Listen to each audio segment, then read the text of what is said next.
भाजपचे ज्येष्ठ नेते आणि माजी वनमंत्री सुधीर मुनगंटीवार यांनी उद्धव ठाकरेंना वाढदिवसाच्या शुभेच्छा दिल्यात। महाराष्ट्राचे माजी मुख्यमंत्री उद्धवजी ठाकरे यांना वाढदिवसाच्या हार्दिक शुभेच्छा अशी पोस्ट मुनगंटीवारांनी सोशल मीडियावर लिहिलेली आहे।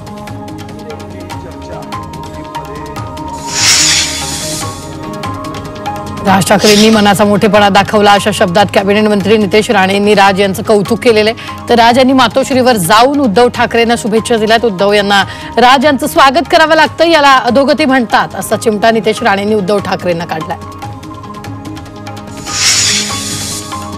दोन भाऊ एकत्र येत असतील तर आम्हाला आनंदच आहे। वसुधैव कुटुंबम ही आपली परंपरा आहे अशी प्रतिक्रिया प्रवीण दरेकर यांनी राज आणि उद्धव ठाकरेंच्या एकत्र येण्यावर केली आहे। दोन भाऊ भेटले म्हणून आमच्या पोटात दुखण्याचं काही कारण नाही असंही दरेकर म्हणाले।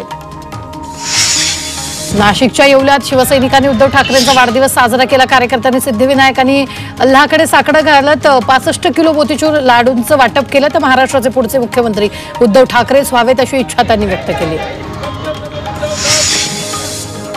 महाराष्ट्र राज्य सहकारी संघ संचालक मंडळाच्या पंचवार्षिक निवडणुकीसाठी मतदान पार पडले। आमदार प्रवीण दरेकर यांनी दादर येथील राजा शिवाजी विद्यालय मतदान केंद्रावर जाऊन आपल्या मतदानाचा हक्क बजावला।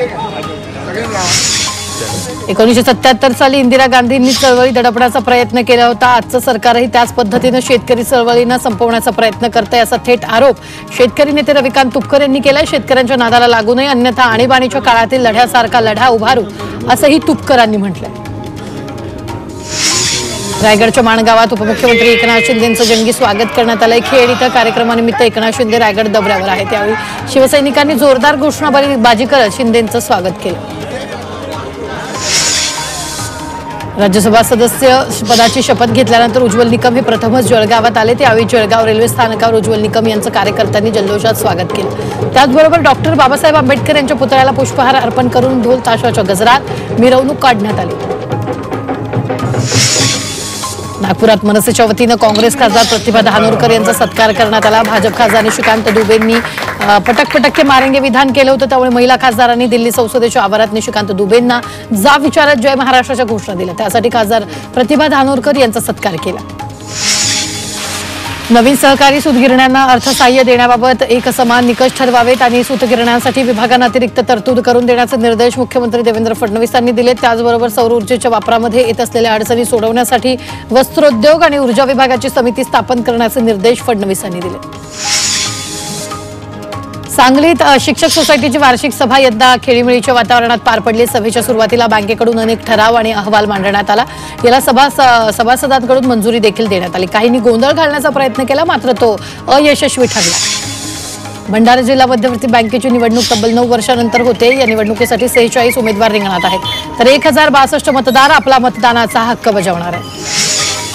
चंद्रपूर जिल्हा मध्यवर्ती सहकारी बँकेला सार्वजनिक बांधकाम मंत्री शिवेंद्रराजे भोसलेंनी भेट दिली आहे। यावेळी बँकेच्या सभागृहात शिवेंद्रराजे भोसलेंचं उत्साहात स्वागत करण्यात आलं। त्याचबरोबर शिवेंद्रराजे भोसले यांनी बँकेच्या कामगिरीचा गौरवपूर्ण उल्लेख करत भविष्यातील वाटचालींबाबत शुभेच्छा दिल्या।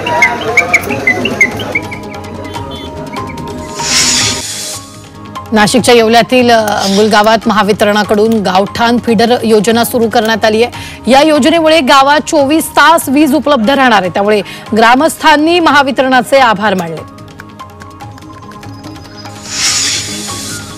अकोल्यात पोलीस प्रशासन जिल्हा प्रशासनानं कावड यात्रेच्या तयारीच्या पार्श्वभूमीवर बैठक घेतली। या बैठकीत कायदे आणि सुव्यवस्था राखण्याचा आणि भाविकांसाठी सर्व आवश्यक सुविधा उपलब्ध करण्याचे आदेश दिले। नाशिकमध्ये मुसळधार पाऊस झालाय। शहराला पाणी पुरवठा करणारं धरण 66.64% भरले। आजही शहरात मध्यम पावसाचा अंदाज आहे। नाशिकच्या दारणा धरणातून 11,559 क्युसेक वेगानं पाण्याचा विसर्ग सुरू आहे आणि नांदूर मधमेश्वर धरणातून 18,400 क्युसेक वेगानं विसर्ग सुरू आहे। नांदेड जिल्ह्यातील सहस्त्रकुंड धबधबा प्रवाहित झाला। मुसळधार पावसामुळे पैनगंगा नदी ही दुथडी भरून वाहते। त्यामुळे धबधब्यानं रौद्ररूप धारण केले। पैनगंगा नदीचं पात्र इथं 40 ते 50 फूट खोल असल्यानं इथं नैसर्गिक धबधबा निर्माण झाला।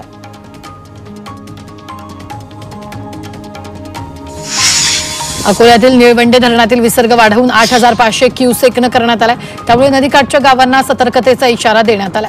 त्याचबरोबर नदीपात्रातील चल मालमत्ता, चीजवस्तू, वाहने, पशुधन, शेती अवजारे आणि इतर मनुष्य उपयोगी संसाधनं सुरक्षित स्थळी स्थलांतरित करण्याचं आवाहन करण्यात आलेलं आहे. वाशिममधील आडोळ प्रकल्प ओव्हरफ्लो झालाय. आडोळ प्रकल्प तुडुंब भरल्यामुळे रिसोड, शिरपूर, रिठळ आणि अनेक गावांच्या पिण्याच्या पाण्यासह सिंचनाची समस्या मिटली. त्यामुळे शेतकऱ्यांनी समाधान व्यक्त केलंय. सांगलीतील कृष्णा आणि वाण नदीतील पाणी पातळीत वाढ झाली आहे. कृष्णा नदीतील पाण्याची पातळी 19 फुटांवर पोहोचली आहे. एका दिवसात तब्बल 3 फुटांना कृष्णा नदीतील पाणी पातळीमध्ये वाढ झाली आहे. त्यामुळे कृष्णा आणि वारणा नदीकाठच्या गावांना सतर्कतेचा इशारा देण्यात आला. धाराशिवच्या वंजारवाडीमधील आरसोली लघु प्रकल्प ओव्हरफ्लो झाला. या प्रकल्पातून भूम शहराला पाणी पुरवठा केला जातोय. त्यामुळे भूमकरांची पाण्याची चिंता मिटली असल्यानं शेतकऱ्यांमध्ये आनंदाचं वातावरण निर्माण झालं. मावळमधील पवना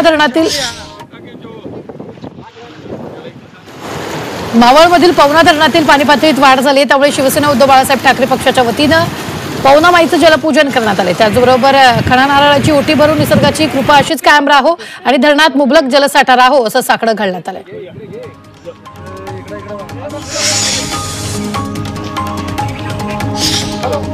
जालन्यात 2 ते 3 दिवसापासून मुसळधार पाऊस सुरू आहे. त्यामुळे जफरखान चाळीतील घरामध्ये पाणी शिरले. त्यामुळे येथील नागरिकांना जागून रात्र काढावी लागली. याबाबत प्रशासनाकडे वारंवार तक्रार करूनही अद्याप मदतीसाठी कोणताही ठोस पाऊल उचललं नसल्याचं नागरिकांनी म्हटलंय.